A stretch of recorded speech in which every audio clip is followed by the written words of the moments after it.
Hey, what's up, everybody? If you couldn't tell by this color pattern, we're talking about Van Halen today. And if you couldn't tell by this color pattern what we were talking about, you probably shouldn't be watching this channel in the first place. So, anyway, welcome back to Headbangers Closet, everybody. Appreciate you tuning in. I hope everyone's having a great weekend and staying warm. It is Saturday night here in Georgia, and it is cold, freezing rain, and snowing. I don't like it. I moved from Boston down here to get away from this crap, and I cannot stand the cold. But listening to Van Halen, having a Miller Lite, what could possibly be bad about this situation? So, I want to talk about my Van Halen collection today. I've been a long time Van Halen fan ever since the first album come out. I was still in diapers, so I didn't even know them back then. I didn't get into them until a few years later, but been a huge Van Halen fan pretty much my entire life. Got some cool stuff on vinyl to show you guys. I own all the great records on vinyl. Got a couple of CDs to show you and a couple of t-shirts. Going to show you guys everything in my collection related to Van Halen, with the exception of concert tickets, because I can't find any of the 3 concert tickets to Van Halen I went to anywhere here at the house. So anyway, without further ado, we're going to start right away, but I first kind of want to tell you guys how I got into the band.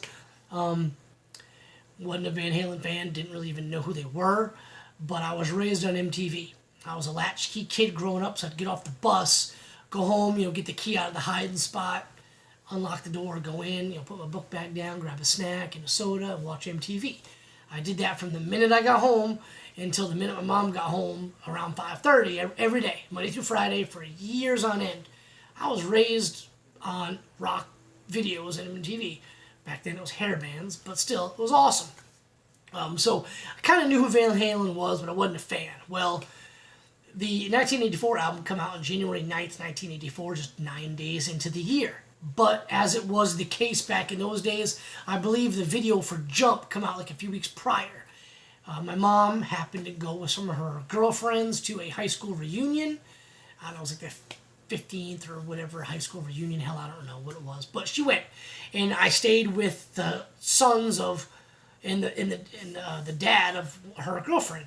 And the dad was, doing work around the house, and I was hanging out that evening with their sons. They were both a couple years older than me. We were playing like G.I. Joe like we did when we were kids. January 9th, when it came out in 1984, and then the subsequent video, which is a few weeks prior to that, I was 9 years old, so I wasn't quite 10. So kind of knew who Van Halen was, but I wasn't really into him. So Jump comes on, the video for Jump comes on the TV, and immediately that synth, the keyboard that Eddie does, thought it was awesome, loved it. My mom comes back, and I was like, Mom, I love Van Halen, they're awesome. So, I don't know, she was a single mom, didn't have a lot of money. The next, birthday, I don't think it was birthday because it was way sooner than that, but maybe like Easter, or maybe I got a report card that was good. She took me to the record store, and she bought me the cassette tape. And not too long after that, I got the record on vinyl, which is what I got today here. Wasn't my first Van Halen record. I actually, with my allowance, we went back to the record store, about a month or two later, and I got Van Halen 2. First record I spinned by them, loved it, but I don't have that one here. I've got another one that I bought later on. Anyway, so let's get into it. Van Halen 1, right here. A lot of people talk about the best debut records in heavy metal and hard rock, and they immediately bring up Appetite for Destruction by Guns N' Roses. This one's better. This is one of the most brilliant debut albums of all time. Maybe I'm a little biased because I dig them a lot more than Guns N' Roses, but it's a great album. There's not a skippable track on it. It's brilliant. It's got that iconic Van Halen logo. On the back, you've got the guys in their kind of persona. Drunk Eddie and Michael, high as shit looking David Lee Roth, and smiley high Alex Van Halen. So really cool. All these records were on Warner Brothers. We're just going to go over some of the tunes. Running with the Devil, immediately right when you hear the air raid siren, and then the bass line, dun, dun, dun, and the little piano thing, and then his guitar, dun, dun, dun. It's going to be a rocking song. It just kind of grabs you and pulls you in, and immediately you're into it.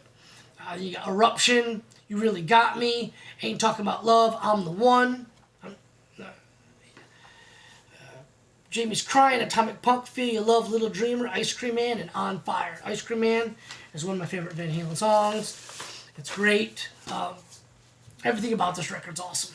But Ice Cream Man, I have fun listening to it. It's just a fun song. So, great record. As you guys can tell if you've been watching the channel, like my Damage, the circular little record outline. There's a lot of scuff marks and wear marks. I love that. Same thing on this copy of Van Halen 2, which is still the very first Van Halen record I ever owned. The original that I bought at Ann and Hope department store in Central Falls, Rhode Island. So, picture the dudes in the back. Classic, photos of the guys. There's Eddie and Michael Anthony. You got Alex and then David Lee Roth, obviously with some chicks. Light Up the Sky, Spanish Fly, Do. Oh, that's the second one. So side one, you've got You're No Good, Dance the Night Away, Somebody Get Me a Doctor, which one of my top 5 favorite Eddie Van Halen riffs. Probably the most underrated Eddie Van Halen riff there's ever been. Just a great riff to that song. Bottoms Up, Out of Love Again, Light Up the Sky, Spanish Fly, DOA, Woman in Love, and Beautiful Girls. And a great follow-up to a brilliant debut record. Didn't see them, obviously, on this tour.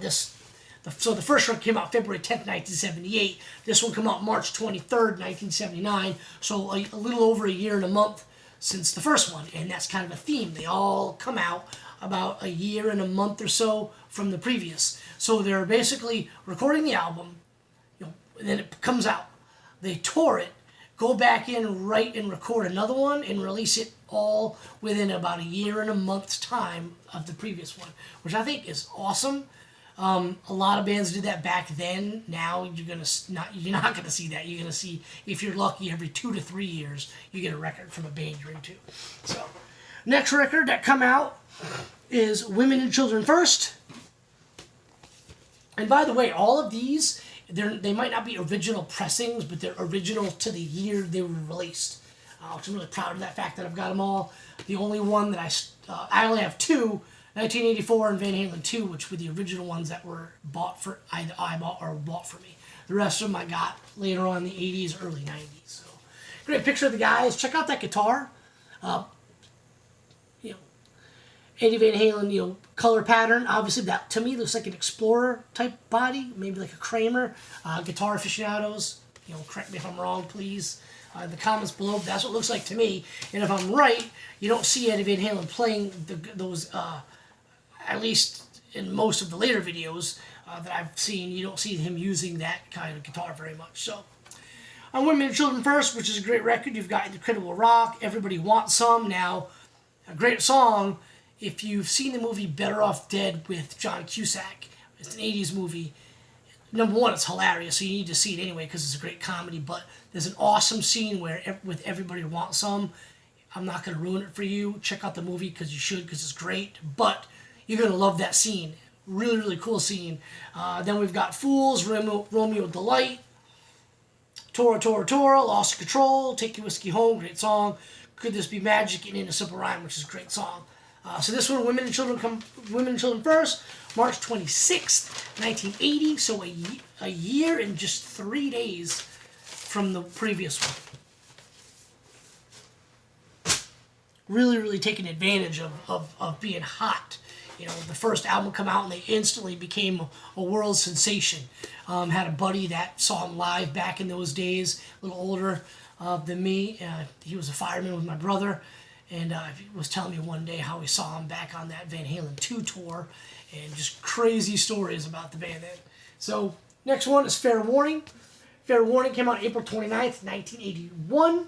Again, a little over a year and a month from the previous one. So, great album. You got Mean Street, So This Is Love, Push Comes to Shove, Sinner Swing, Unchained, another amazing Eddie Van Halen riff. A buddy of mine had that song from the start of that song as his ringtone when you call him, and I didn't really want to talk to him. I just kept calling him. This was back when cell phones first could do that, so I just kept calling him. Don't pick up. I just want to hear the song. Dirty Movies, Hear About It Later, Sunday Afternoon in the Park, One Foot Out the Door. I really like this liner notes. It's the picture of the guys. They all got perms and shit. But I like the lyrics of the graffiti on the wall. I think that's just a really cool added feature. I really dig that. So, and shortly after I got into the band with the album 1984. I was hanging out one day, and my buddy Chris had the record for Diver Down. Now, if you remember at the beginning when I told you that Todd brought us up there and played some old Van Halen tunes, and Happy Trails is one of them. Well, that's on here. So you got Where Have All the Good Times Gone, Little Guitars, Hang 'Em High, Secrets, Intruders, Pretty Woman, Big Bad Bill, Dancing in the Street, which I love that, like the synthesizer, kind of back in the scenes of that song, which is really cool. I dig it. We'll get to that later on 1984, when it was two synthesizer songs or keyboard songs I really loved. Then you got Cathedral, Happy Trails, and The Full Bug. Some really cool live shots. I don't know which, maybe Live Aid right there, and that might be the one where they parachuted in. Don't really remember. Great photo of the guys in the band, some on tour photos. So pretty cool.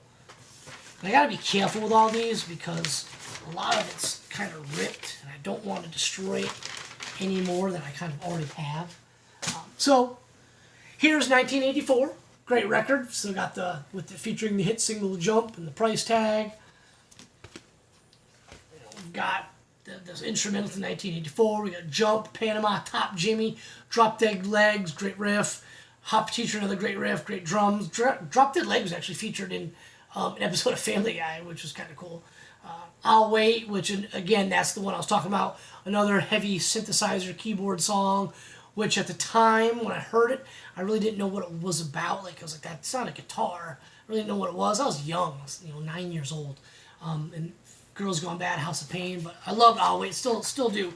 So one of my top 5 favorite Van Halen songs. Cool picture of the dudes. So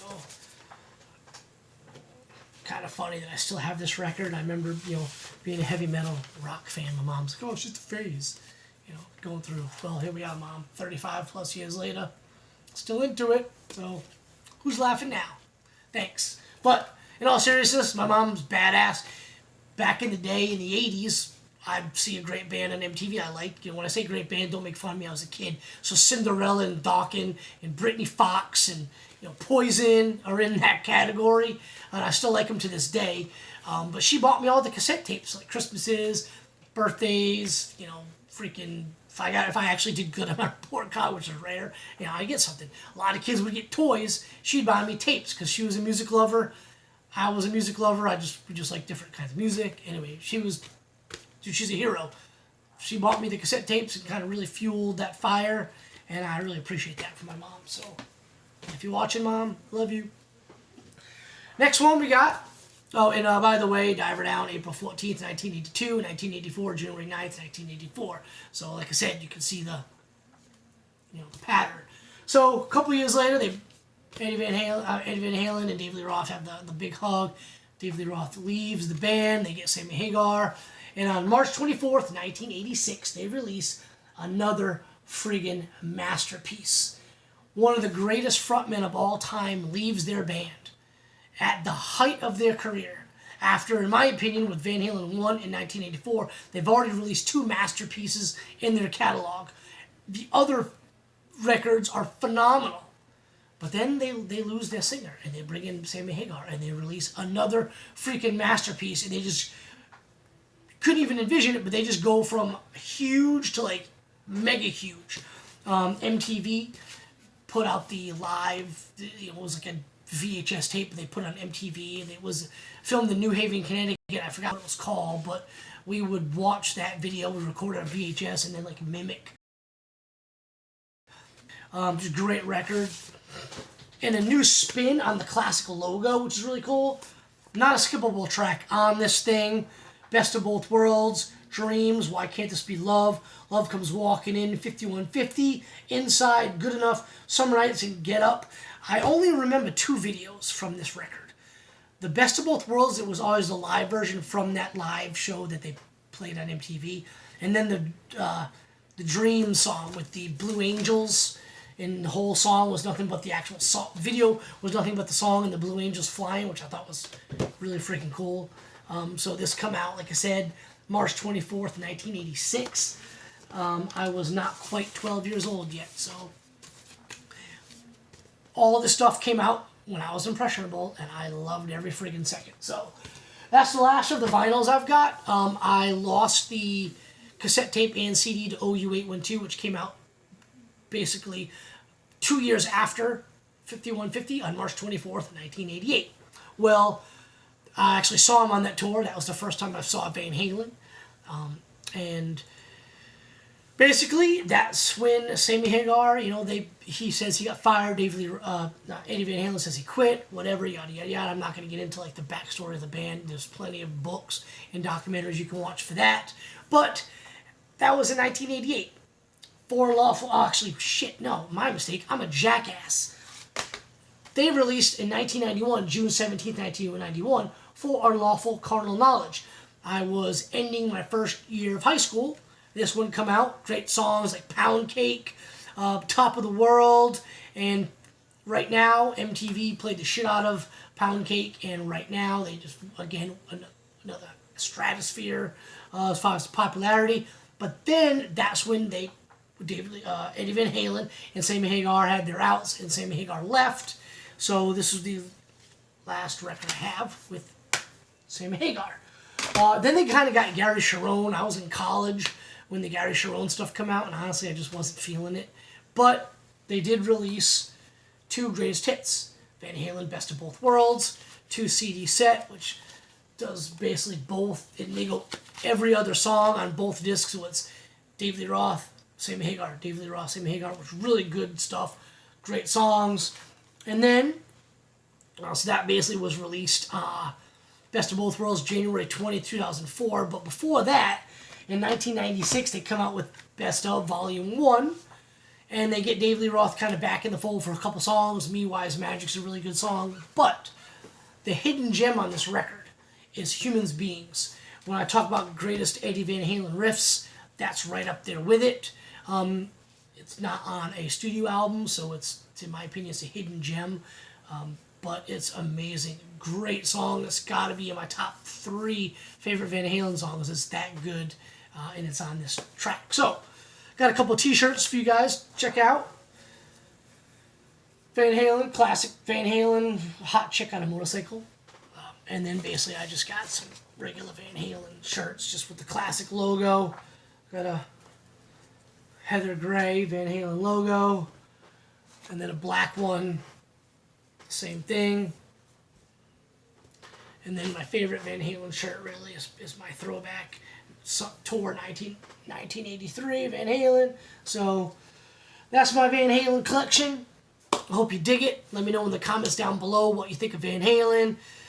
Favorite record, favorite song. I always try to respond to the comments as best I can. And also, if you want, hit me up on Instagram. Instagram account's been doing pretty good, posting photos of my collection, posting photos and links to each video that I put up. I try to follow everybody back that I can.